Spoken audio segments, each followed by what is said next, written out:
Where does this masterpiece fall? Let's rank this film on the Cageometer. Okay, that leads us over to the final rating of this season. Vince, where does Adaptation from 2002 rate on your Cageometer? Okay, movie. Gonna give it a 9. It's one of the better films, one of the best films that we've watched in the 3 seasons that we've done. I started falling in love with it more and more as we broke it down and started really diving into the different layers. It's just so good, so interesting, so unique, and it's so meta. I just love all the layers and like really breaking it down with you guys and diving into everything and talking it out. I love how well written it was and how tightly written it was too. Like you said, we could ask questions, but they wouldn't really be picking apart plot holes or issues that we had with the story. And I thought he landed the ending really well, with a really beautiful message. So yeah, I gotta give it a 9. Cage, same. I'm gonna give him a 9. I thought he nailed both roles perfectly. We talked about it before, so I won't really talk too much about it, but his physicality that he brought to both characters and using that as a way to separate his performances just blew me away. It was, I haven't seen a lot of actors that have played 2 characters do it as well as he has. I really did believe that they were 2 different people, and his performance and his mannerisms and even his voice were different for each guy. And I really love that he respected Spike Jonze enough not to go off the deep end and go cagey, and that he kept it nice and tight and really played it more to what Charlie Kaufman, how Spike Jonze wanted him to portray Charlie Kaufman. And yeah, I mean, this season we've had a lot of bad performances, a lot of bad movies. So this was refreshing to see him just crush it and just knock it out of the park. So 9 for both movie, 9 for Cage as well. So all right, Nigel, where does Adaptation rate on your Cageometer? I waffle on the rating on it between a 9 or a 10, and I don't know. I want to give it a 10, but I don't know if that's being fair to Pig, because I feel like Pig is a way better movie. I had this exact same internal debate. Yeah, I mean, I think I'm still going to side on a 10. I'll give it a perfect score because I can't find anything to really critique about it. Yeah. The only thing I could really settle on is it's less enjoyable to watch than Pig, which is a weird way to say it. Maybe because it's a little bit long, or it's a little disorienting with the way that it's structured as you're watching it. But that makes sense by the end of the film. It makes sense if you rewatch it. It ties everything together perfectly. The performances across every actor was top notch. Like we said, basically everybody involved in this film, top to bottom, has top of their game. Even Judy Greer as like the waitress. Yeah. Like she's in it for a second, and it's like you didn't have to get Judy Greer for that role. Right. But you did. You got an amazing actress for this small little bit part. You know? Yeah. And it's I can see, I don't understand how it got a C, but I kind of do, because it's, if you don't know what you're expecting, I think the movie's better if you don't know what you're expecting, but people going in to see it opening day were probably expecting something. So they probably didn't get what they were expecting, because this movie ends up being a movie about a neurotic writer, about the process of writing that turns into the movie you're watching. It's him write, which is bizarre and off-putting, and it's not structured like a normal movie. So that part's disorienting, I think, to people. But I mean, looking at it as a character study, as a critique on writing, as a critique on Hollywood, well, not even a critique, just as an examination of how the writing process works and how Hollywood movies work.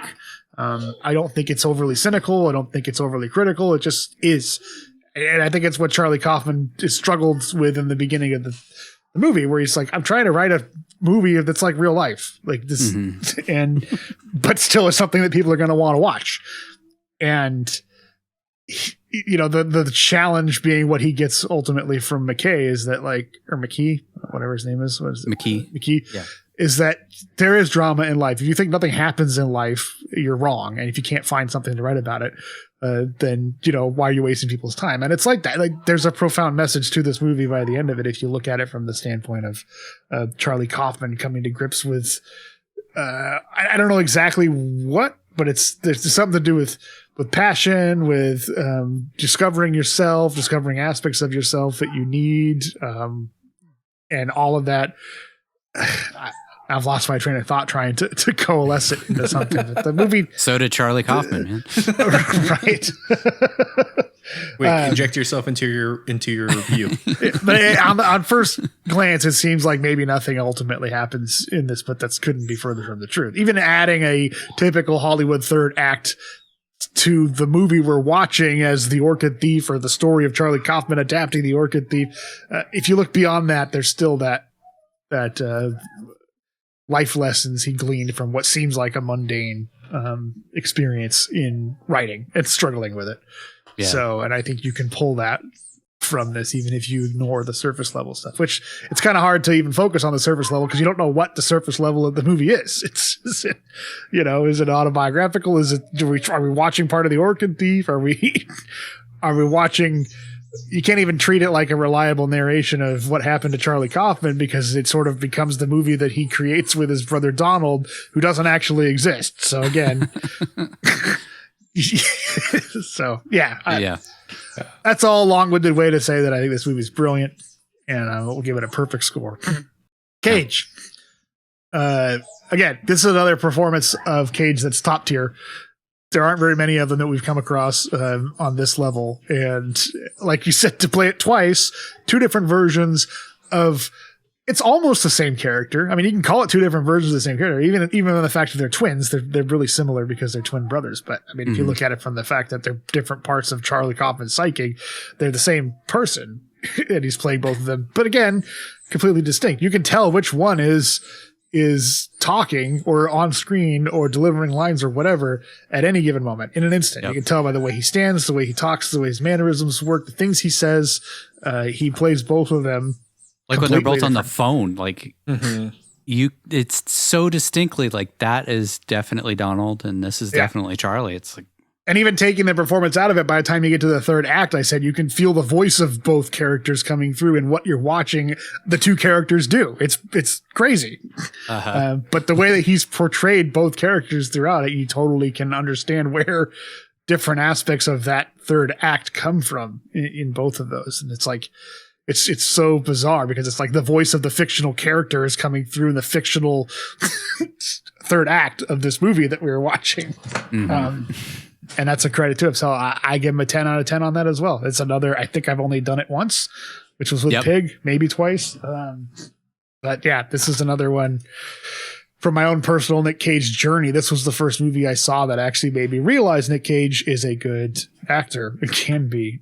It's a little weird that he got there by disregarding everything he thought about acting and just doing what the director was telling him to do. So maybe it's a bit disingenuous to give him all the credit for it, but it also speaks to his genius of like, he knew when he had to do that. Yeah, to do that. Yeah. I mean, this is another character like Rob and Pig where I can't see Nicolas Cage. Thinking back on it, I can only think of Donald and Charlie. I can't think of Nicolas Cage playing Donald or Charlie.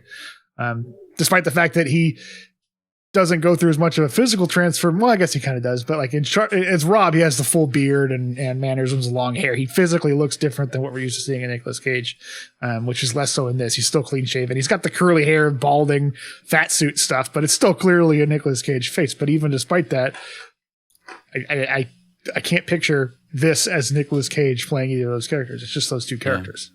So it's a masterful performance. Twice. Doubled up on the masterful. Yeah. All right. On my Cageometer, I've been waffling for like 2 weeks on this, whether to give it a 9 or a 10, because it is confusing and hard to follow at the beginning, but then it all makes sense as to why it's confusing and hard to follow. Like it's written intentionally for that. Okay, I think I'm going to give it a 10. I think it's One of the most brilliant movies I've ever seen. It's just so like, there are so many layers to this movie. Like I said, I feel like you could teach a college class just about this movie. Like, it's such a masterstroke of writing.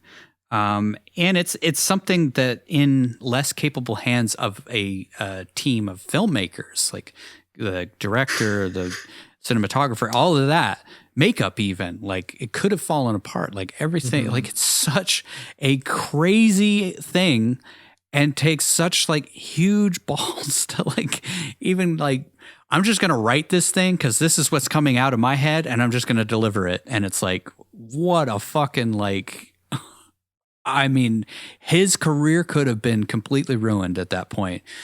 And, you know, he had only made Being John Malkovich, and that was it. And so he was taking a huge gamble delivering this thing because they were expecting The Orchid Thief. And this is what they got.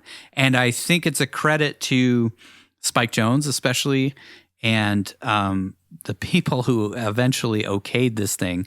Apparently, this is in edit bay for like 6 months. It was one of the longest edits ever in the history. I forget which studio did this, but they said it was like the second longest edit that they've ever gone through. Brothers. Was it? I think it was Warner. But fucking what they've delivered, I mean, you know, this could have fallen apart in editing, could have fallen apart with the directing style, could have fallen apart with everything. The actors, you know, even one character was off their game in this. It could have all fallen apart, but it's just such a fucking masterfully put together film. And the writing, directing, the music, even cinematography, everything about this is just brilliant and so well done. I feel like, you know, Pig is a 10 for different reasons than this. This is equally a 10, and I feel like I couldn't give it a 9 just because I feel like everything just ties together. Like I said, I couldn't even like really come up with questions at the end, which is unheard of. I remember like The Rock, I wrote like 47 questions down, you know, like because that's The Rock, but like it just shows you the difference between a great movie and a not so great movie. Both enjoyable for different reasons. Yep. But, you know, one was written by Donald and one was written by Charlie. As far as Cage, I never waffled on this. 10 out of 10. Oh my God, he's so fucking great in this movie. I think this was the movie that really made me realize what an incredible actor Nick Cage is. And like I said, it's just such a disservice to him to have not given him Best Actor for this. You know, to give Chris Cooper, Meryl Streep, and Nick Cage Oscar nominations, like that's incredible. Like your three principal like main characters all got nominated for an Oscar. It just speaks to all of their performances, all of the cast and crew behind the scenes. And Cage especially, like this movie falls apart if those two characters aren't distinctly different from each other. And they really are. Like you said, they just disappears. Like you don't even think of Cage, which is amazing because like you said, it's like, it's obviously Nick Cage, but it's not. It's like, and Donald and Charlie are very different people. Like I believe it to be two different people. It's unbelievable. It's a masterstroke performance by him. And like I said, just top to bottom, this movie, it's a pedigree of excellence. Everybody in this movie, fucking Brian Cox showing up as Robert McKee did not have to be there, but he's fucking incredible. And he just crushes it in his couple moments that he's on screen. And yeah, I love this movie. And I think, you know, I'll probably only ever give out like 2 or 3 10s, and I feel like it's very deserved, both for the movie and for Cage.